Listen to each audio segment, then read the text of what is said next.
ओम नमः शिवाय। शिवजी सदा सहाय। ओम नमः शिवाय। गुरुजी सदा सहाय। जय गुरुजी संगत जी। गुरुजी के परिवार, गुरुजी टुडे ब्लेसिंग्स में आपका स्वागत है।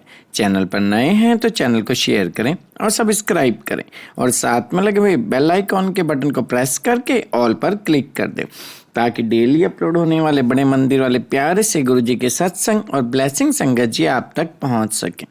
अपना सत्संग गुरुजी के इस प्यारे से चैनल पर अपलोड करवाने के लिए आप डिस्क्रिप्शन बॉक्स में दिए हमारे व्हाट्सएप नंबर पर अपना सत्संग ऑडियो या वीडियो किसी भी फॉर्मेट में हमें भेज सकते हैं। जय गुरुजी। संगत जी, आज के सत्संग के बारे में जो मैं बात करूँ ना तो सुनने के बाद काफ़ी देर तक तो मैं यही सोचता रहा कि वाकई हम क्या गुरुजी की संगत है, हमारे में कुछ बदलाव आया है या हम कुछ भी थोड़ा भी ऐसा बदलाव समाज में लाने में सक्षम हुए हैं।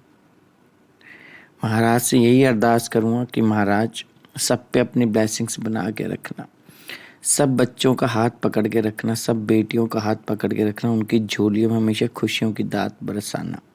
सत्संग को सुनने के बाद कमेंट ज़रूर करिएगा और ज़्यादा से ज़्यादा सत्संग को शेयर कीजिएगा संगत जी और लाइक कीजिएगा। और ये सत्संग हमारे साथ अमृतसर से आंटी जी ने शेयर किया, मैं दिल से उनका शुक्राना करता हूँ कि उन्होंने गुरुजी से आज्ञा लेकर गुरुजी के इस प्यारे से चैनल पर अपना सत्संग शेयर किया। चलिए सत्संग स्टार्ट करते हैं। जय गुरुजी। जय गुरुजी। शुक्राना गुरुजी। मैं गुरुजी का सत्संग स्टार्ट करने से पहले मंत्र जाप करना चाहती हूँ। ओम नमः शिवाय। शिवजी सदा सहाय। ओम नमः शिवाय। गुरुजी सदा सहाय। गुरुजी, आपको सामने रख के, आपको साक्षी मान के मैं अपना सत्संग स्टार्ट कर रही हूँ। मुझसे कोई गलती हो जाए प्लीज़ मुझे माफ़ करना। संगत जी मुझे माफ़ करना। मैं अपनी पहचान गुप्त रखना चाहती हूँ। कुछ मैंने अपनी ये सत्संग में बातें करना चाहती हूँ जो थोड़ी सी शायद किसी को चुभ सकती हैं।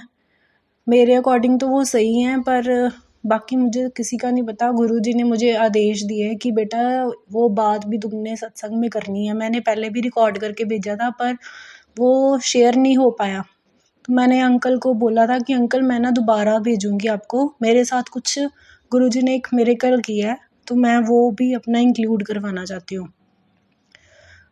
मैंने अपना लास्ट सत्संग में अपनी जर्नी शेयर करी थी और ये मैं शुक्राना करना चाहती हूँ। गुरुजी ने मुझे बहुत ब्लेस किया है पहले से, जब से मैं जुड़ी हूँ। ये तो वैसे नहीं कह सकते कि मैं कब से जुड़ी हूँ, गुरुजी ने कब से अपने बच्चों का हाथ थामा हुआ है, पर ये मेरा शुक्राना सत्संग है। तो गुरुजी ने मुझे बहुत ब्लेस किया, मुझे बहुत बड़ी बड़ी मुसीबतों से बचाया। गुरुजी मुझे बहुत सारे मैसेजेस भेजे थे ब्लैक मैजिक वाले। तो वो ब्लैक मैजिक पहले मैं दो तीन साल पहले किसी पंडित पे गई थी, जाती नहीं थी, पर जब कुछ चीज़ों का असर दिखना शुरू हो जाए तो फिर कभी कभी वहम सा आ जाता था। तो कोई पंडित बोलता था कि नहीं आप पे नहीं है और कोई बोलता था, तो फिर मैंने जाना ही छोड़ दिया था। मैंने तो शिव जी को मानती थी शुरू से, तो मैंने उन पे ही छोड़ दिया था कि जो होगा ठीक है। तो जब मेरे एक्चुअली शादी को 6 साल हो गए हैं संगत जी, मैंने अभी तक कंसीव नहीं किया। मेरे 2 मिस कैरेज हुए थे। तो जब भी मेरे वो डेट वाले टाइम आना पास आना होता था तो मुझे कभी कुछ हो जाता था, कभी कुछ होता जाता। तो कभी कोल्ड हो जाना, कभी फीवर हो जाना, तो मेडिसिन खानी तो उससे मुझे पीरियड्स आ जाने, या मुझे वो दिखना बच्चे पानी में डूबते हुए। तो ऐसे लगता था कि शायद कुछ होगा, पर फिर सोचता था कि नहीं मैं ज़्यादा सोच रही हूँ। तो जब गुरुजी ने मुझे ब्लैक मैजिक वाले सत्संग सुनवाए, जो भी मैं सत्संग सुनती थी उसके ऊपर ब्लैक मैजिक लिखा नहीं होता था, पर उसमें सत्संग में हर एक सत्संग में गुरुजी ने मुझे वो चीज़ें सुनवाई। क्योंकि फिर घर पे बटरफ्लाई का मरा हुआ दिखना और इवन कबूतर का मरा हुआ दिखना, पता नहीं कौन कौन से संकट गुरुजी ने अपने ऊपर लिए। तो ये सारे इंडिकेशंस ना गुरुजी ने मुझे दिए कि हाँ बेटा तेरे ऊपर किया हुआ था वो मैं काट रहा हूँ। और गुरुजी ने मुझे बहुत सारे नेगेटिव लोगों से मुझे ना दूर किया, जिनकी वजह से मैं डिस्ट्रैक्ट होती थी। तो सबसे बड़ी ब्लेसिंग तो ये भी है कि गुरुजी ने मुझे उन लोगों के जो रियल फेसेस दिखाए लास्ट ईयर, 2023 में।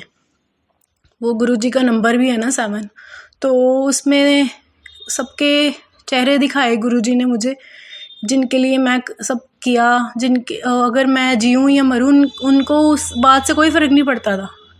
सिर्फ अपने काम से मतलब था कि हाँ वो ठीक है, ठीक है, अगर बात हो गई है तो ठीक है, नहीं हुई तो भी ठीक है, काम हो गया चलो ठीक है। जैसे घर में मैं एक नौकरानी हूँ, तो चलो ठीक है, मैं तो अब किसी को कुछ कह नहीं सकती, पर ये तो उनका कर्म और मेरा कर्म, मैं तो अपना कर्म कर रही थी। पर जो सामने कोई मेरी प्रेज़ कर रहे हैं, चमचागिरी कर रहे हैं और पीठ पीछे मेरी चुगलियाँ लगा रहे हैं, क्या कर रहे हैं ये तो वही जाने, ये तो गुरुजी देख रहे हैं, क्योंकि गुरुजी के मैसेजेस आते हैं, बेटा ते जो मैं सुने वो तू नहीं सुनिया, तेरी पीठ पीछे क्या क्या बातें हुई हैं।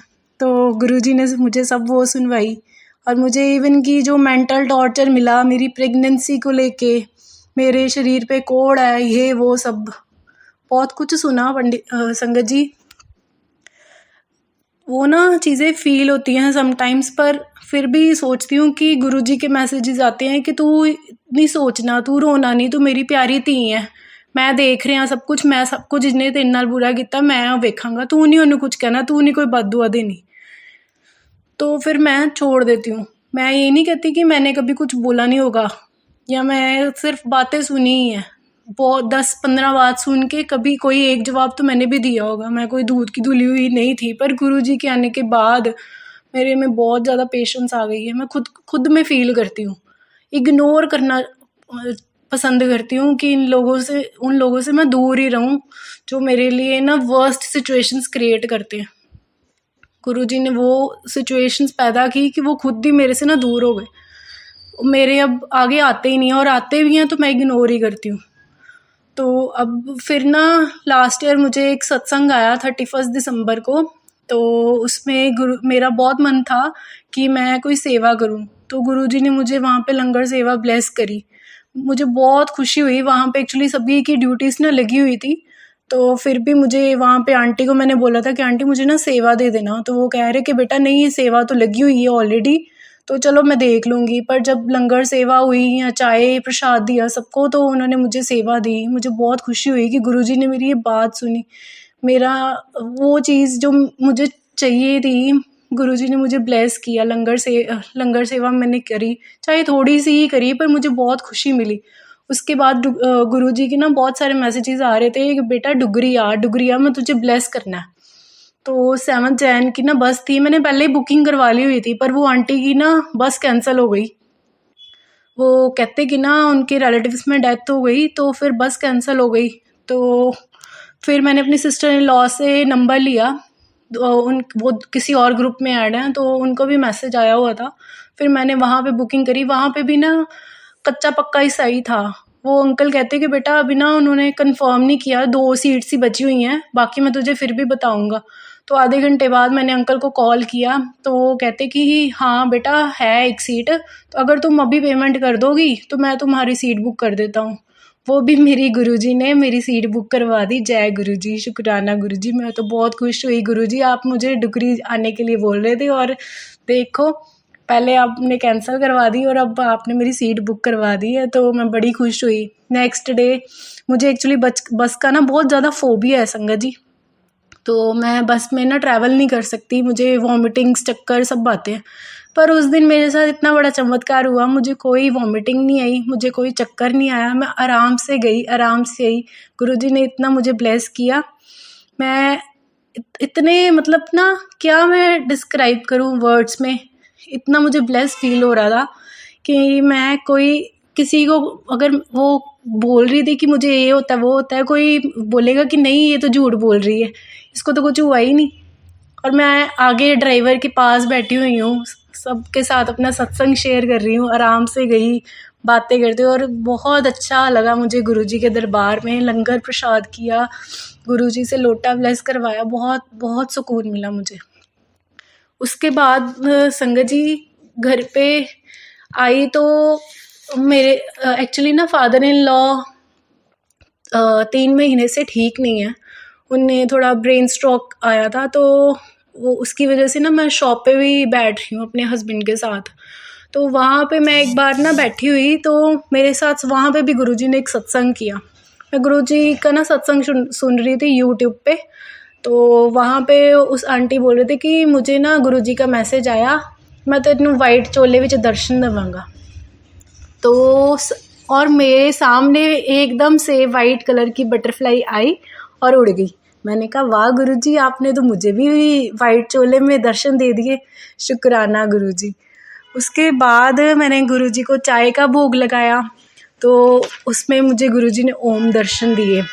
फिर अब कुछ दिन पहले गुरुजी ने मुझे रोटी प्रसाद में ओम के दर्शन दिए, और वो उस दिन मुझे लगातार गुरुजी ने सुबह शाम ओम के दर्शन दिए।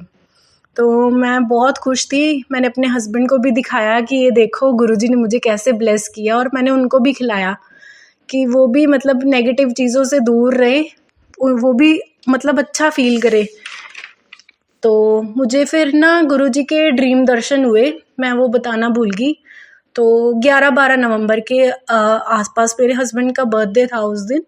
तो गुरुजी जैसे ना किसी मंदिर में बैठे हुए हैं, हमारे घर के पास ही है वो एक्चुअली मंदिर, पर वो ब्लड सा ही था। और वो ना आंटी आते हैं, वो उसी मंदिर में ना आते हैं, आंटी चश्मे वाले हैं, आंटी मुझे बहुत प्यार करते हैं। वो आते हैं मेरे पास, कहते बेटा है ना अब तेरे गुरुजी ने भेजा प्रसाद, सचखंड का प्रसाद है। मैं क्या अच्छा आंटी। वो ना ऐसा होता है जैसे चमकीला सा स्पार्कल वाला प्रोडक्ट सा होता है ना, जैसे एनू लगा ला तू ना ठीक हो जाएंगी। तो ए तेरे ना गुरुजी ने भेजा। मैं कहा अच्छा आंटी चलो दे दो। तो मेरी ना साथ ही नींद खुल जाती। मेरे हस्बैंड ने ना वॉक पे जाना होता है सुबह, तो उन्होंने लाइट ऑन करी, मेरी डिस्टर्बेंस से ना नींद खुल गई। तो मैंने अपने हस्बैंड को भी ये सुनाया, तो वो भी खुश हुए कि हाँ चलो गुरुजी ने ऐसे ऐसे मुझे ड्रीम दर्शन दिए। वो भी मानते नहीं थे, गुरुजी का मजाक बनाते थे, पर अब गुरुजी ने बहुत कुछ चेंज किया, तो उनमें भी काफ़ी चेंज आया। तो उसके बाद गुरुजी ने मुझे बहुत सारी ब्लेसिंग्स दी, मुझे बहुत सारे मैसेजेस आते थे 077 0777 वाले। तो वो भी शॉप पे बैठी हुई मुझे कितनी बार कार्स दिखती हैं 777 वाली, 9777, 2777, ऐसे ऐसे बहुत सारी ना गुरुजी के अंग संग होने की एहसास होता है कि हाँ मैं जब भी घर से बाहर निकलती हूँ गुरुजी को कह के निकलती हूँ, क्योंकि गुरुजी ने बोला हुआ है तैनू नहीं पता मैं किस किस रूप दे विच तेरे नाल ना, तू घबराया ना कर। तो मैं उनको अपने साथ हमेशा फील करती हूँ, उनकी ब्रेसलेट डाल के उनको कह के जाती हूँ कि आप मेरे साथ रहना, पीछे भी ध्यान रखना और मेरे साथ भी रहना। उसके बाद ना संगत जी मेरे साथ एक ना बहुत बड़ा सत्संग हुआ। मैं क्या बताऊँ, पहले मैं अपना ना ड्रीम दर्शन एक और मुझे आया थे, मैं वो बताती हूँ। गुरुजी का ना एक ड्रीम आया मुझे ये 10-12 दिन पहले। तो ऐसे कि जैसे मैं कोई सत्संग पे जा रही हूँ, तो वहाँ पे ना मैं शॉल नहीं लेके गई। तो मैं गुरुजी का ना सत्संग पे मैं उनको बोल रही हूँ, गुरुजी का स्वरूप सामने लगा है, गुरुजी मैं तो आ गई पर मैं तो अपना शॉल तो लिया ही नहीं, तो हुण जे तुसी इत्थे है आ गए हो तुसी हो तो फिर तुसी अपनी शॉल सुट्टो तो मैं अपना सिर ढक लवां। और सच में संगत जी गुरुजी ने अपनी शॉल फेंकी मेरे ऊपर, ग्रे कलर की चेक ब्लैक वाला उन्होंने फेंकी और मुझे मैसेज दिया इन्नू चुक ते इन्नू अपना सिर ढक लै। तो मैं क्या ठीक है गुरुजी। और उसके बाद मैं फिर मेडिटेशन में बैठ जाती हूँ और मैं बहुत रोती हूँ कि गुरुजी मेरा बेबी कब होगा, मेरे को बहुत सारी बातें सुनने को मिलती हैं, तो आप मुझे कब दोगे। तो गुरुजी कहते हैं बेटा तू सब्र रख, तेन सब मिलेगा। तो तेरे घर वाले विच नेगेटिविटी बहुत है, उन्होंने क्या कर शब्द सुनिया करे। तो मैं कहा ठीक है गुरुजी। उसके बाद ना जैसे मैं गुरुजी के साथ बैठ के ना बातें कर रही हूँ, गुरुजी ना कोई प्लेट में कोई ग्रीन कलर की चटनी है या साग है, मुझे कुछ अच्छे से नहीं याद, और साथ में दही डाला हुआ है प्लेट में और वो खा रहे हैं और बातें कर रहे हैं और मैं कह रही हूँ अच्छा फिर मेरी नींद खुल जाती है। ये तो गुरुजी जानते हैं कि वो सपने में क्या था और क्या नहीं। मैंने फिर अपने हस्बैंड को ये सपना सुनाया, तो वो ना तब से संगत जी वो चाहे मानते नहीं हैं, मेरे गुरुजी का मजाक बनाते हैं, जो भी है उनके दिल में, मुझे नहीं पता क्या सोचते हैं क्या नहीं, पर वो तब से शब्द सुन रहे हैं। और हमारे घर पे सुबह सुबह वो शब्द चलते हैं रिंकूवीर जी के। मैं भी सारा दिन शब्द सुनती हूँ, सत्संग सुनती हूँ। मेरी लाइफ में बहुत चेंज आया है, बहुत ज़्यादा। पर एक एक बात जो रिसेंट 2 दिन पहले मेरे साथ सत्संग हुआ है गुरुजी की, वो मैं बताना चाहती हूँ। हमारे रिलेटिव्स में ना कुछ बात हुई थी, तो मैं उनका बता नहीं सकती क्या क्या बातें थी, पर वो बंदे ने अपनी वाइफ के ऊपर हाथ उठाया, फिजिकल टॉर्चर किया। उस बंदे ने पहले भी अपनी वाइफ के ऊपर फिजिकल टॉर्चर किया 3-4 बार। अब वाइफ ने फिर से, मतलब हस्बैंड ने फिर हाथ उठाया, और अब वाइफ ने दोबारा अब पलट के उसको एक लगा दी, चमाट लगा दी। तो अब मेरे हस्बैंड बोल रहे हैं कि उसकी वाइफ ने गलत किया, तो और मुझे बोल रहे हैं कि तुम मेरे साथ दो क्योंकि वो हमारा रिश्तेदार है। मैंने संगत जी बोला कि फिज़िकल टॉर्चर होना बहुत बड़ी गलत बात है।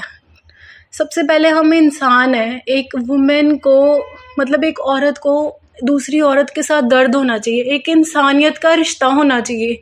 अगर हमारा वही नहीं है तो हम क्या इंसान हैं? अगर हम किसी का दुख देख के उसको बोल रहे हैं कि नहीं तू दुख ना हो, तुझे कोई वो तू टॉर्चर सह, क्योंकि तू हमारा नहीं है, हमारा रिश्तेदार ही सही है। क्यों?